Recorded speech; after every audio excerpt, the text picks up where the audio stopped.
Mga kapatid, today is Hug a News Person Day.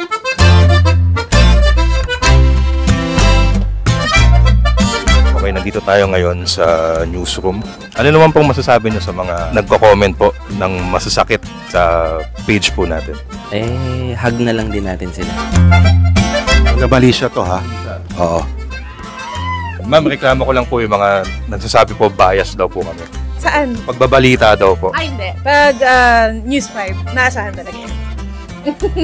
Ano po bang tamang spelling ng bias?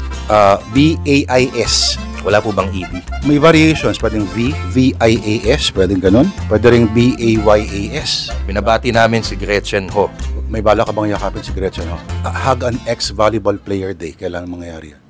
Sa totoo lang, minsan nakaka-disappoint and nakakainis, no? Hindi natin mapigilan. Pero alam naman kasi natin minsan kung ano yung totoo eh. So ako, pag nakakita ko ng mga ganun, lalo na pag sa inyo, yung attack nila, parang dadma na lang.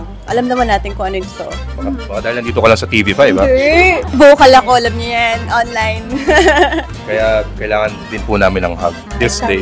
Oo, tama. Deserve nyo naman po. Guys, don't hate. Spread love. Yes. Pwede po bang mag-hug, ma'am? Yes, okay. Of course. Sige. Ano namang masasabi mo sa mga nagko-comment ng mga masasakit sa page natin? Bakit? Mahal ba kayo ng nanay nyo? Gusto lang naman naming ma-inform kayo. Gusto lang namin kayo matuto.